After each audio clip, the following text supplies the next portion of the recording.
a nation divided, the spark of the American Civil War.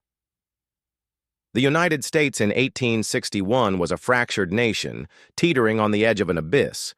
Decades of political strife, economic rivalry, and moral conflict over slavery had driven a wedge between the industrialized North and the agrarian South.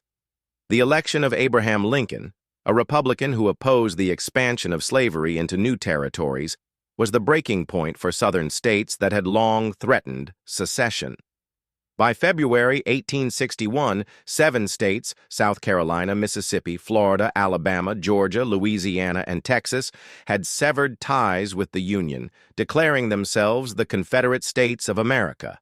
Jefferson Davis, a former U.S. Senator and Secretary of War, was chosen as its president. The Confederacy swiftly organized a government, drafted a constitution, and prepared for the inevitable conflict. The Tinderbox, Fort Sumter. The flashpoint came at Fort Sumter, a federal fort in Charleston Harbor, South Carolina. Despite South Carolina's secession, the Union garrison, led by Major Robert Anderson, refused to surrender. The Confederacy demanded evacuation, seeing the fort's presence as a violation of their sovereignty. On April 12, 1861, Confederate General P.G.T. Beauregard ordered his artillery to open fire. For 34 relentless hours, cannonballs rained down on the fort. With supplies dwindling and no reinforcements coming, Anderson surrendered. Miraculously, no one was killed in the bombardment, though the war's first casualty occurred during the evacuation, when a Union cannon misfired during a salute, killing Private Daniel Hu. The fall of Fort Sumter electrified both sides. Lincoln called for 75,000 volunteers to suppress the rebellion, prompting 4 more Southern states, Virginia, Arkansas, Tennessee, and North Carolina, to join the Confederacy. The Civil War had begun in earnest. The call to arms, a young Virginian's choice. Spring, 1861. A Virginia crossroads. In the rolling farmlands of rural Virginia, 22-year-old James Carter stood among a throng of men gathered in the town square. The air was thick with tension, patriotism, and fear. A Confederate recruiter, clad in a crisp gray uniform, stood atop a wooden crate, his voice booming over the crowd. "The Yankees seek to impose their will upon us," he thundered. "They wish to destroy our way of life, to take our property, to chain us to their tyranny. Will you stand for it?" The crowd erupted in cheers and rebel yells. James, though quieter than most, felt the weight of the moment pressing upon him. His father, a proud Virginian and firm believer in states' rights, had spent evenings arguing with neighbors about Northern aggression. His older brother, Thomas, had already enlisted, leaving behind a young wife and a newborn son. James had never owned slaves. His family worked their modest farm with their own hands, but the idea of outsiders dictating Virginia's laws enraged him. Still, he hesitated. War meant bloodshed. It meant leaving his mother, Mary, to tend the fields alone. That evening, as the sun dipped below the Blue Ridge Mountains, James dipped a quill into ink and signed his name on the enlistment roll of the 3rd Virginia Infantry. His mother, her hands worn from years of labor, pressed a small Bible into his palm. "Come back to me, son," she whispered, her voice breaking. James kissed her forehead, shouldered his meager belongings, and marched off to war, unaware of the horrors that awaited him. The gathering storm. Across the North, similar scenes played out. Factories churned out rifles and uniforms, and young men flocked to recruiting stations eager to preserve the Union. Many believed the rebellion would be crushed within months. But in the South, men like James Carter were just as convinced of their cause. They saw themselves as patriots, defending their homes from Northern aggression. Few could have imagined that this war would stretch for 4 brutal years, claim over 600,000 lives, and reshape the nation forever. The drums of war were beating. The fields of Virginia would soon run red with blood. and James Carter, the quiet farmer, would become a soldier in the deadliest conflict America had ever known. Brothers in Blood, the Crucible of Gettysburg. July 1863, the March North. James Carter had seen 3 harvest seasons come and go since he first marched off to war in his butternut gray uniform.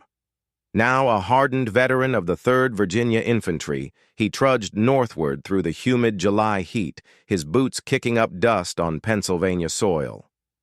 Around him, Lee's Army of Northern Virginia moved like a great serpent. 45,000 weary but determined men, their uniforms patched, their faces gaunt from hunger, yet still believing in the cause. "Yankee land," muttered Eli Whitaker, a sharpshooter from the Shenandoah Valley, as he spat tobacco onto the road. "Never thought I'd see the day we'd bring the fight to them." James didn't answer.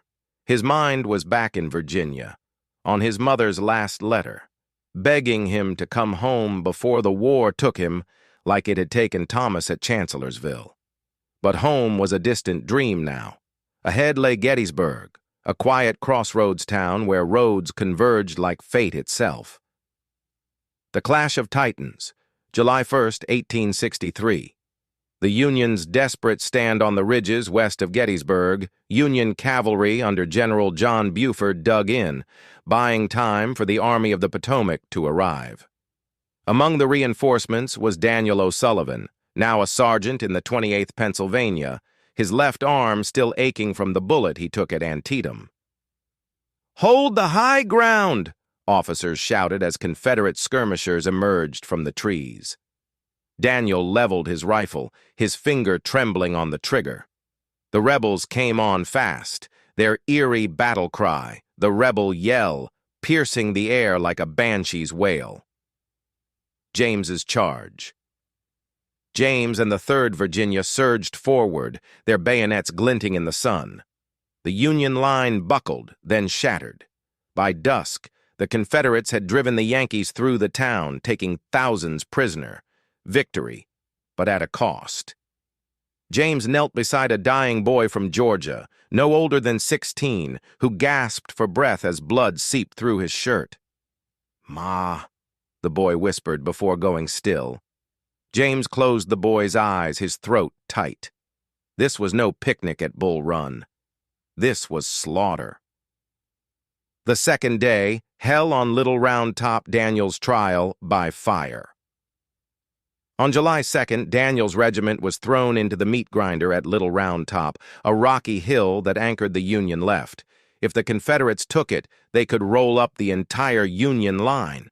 "Fix bayonets!" The order came just as Alabama troops crashed into them. Daniel fought like a demon, clubbing a rebel with his rifle butt before driving his bayonet into another. Around him, men fell screaming. James's frustration. Across the battlefield, James's brigade hurled itself at Cemetery Ridge, only to be torn apart by Union artillery. "We can't take that hill!" a lieutenant shouted before a cannonball ripped him in half. By nightfall, the fields were littered with the dead. The Confederates had gained ground, but not victory. The third day, Pickett's charge. The march into oblivion, July 3rd, dawned hot and still. At noon, Confederate artillery opened fire in a thunderous barrage meant to soften the Union center. Then, silence. "Forward! Guide center!" James stepped off with 12,000 men in a mile-wide advance across open fields. Union cannons waited. The killing field. Daniel, now manning a section of the stone wall on Cemetery Ridge, watched in horror as the gray lines came on. "Fire!" the Union guns roared. Men disintegrated. James saw friends vanish in sprays of blood. Still, they marched. A bullet tore through James's thigh. He collapsed, watching as the charge faltered, then broke. The survivors ran.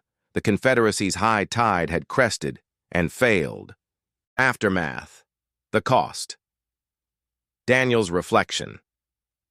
As the Union held the field, Daniel walked among the wounded, giving water to dying rebels.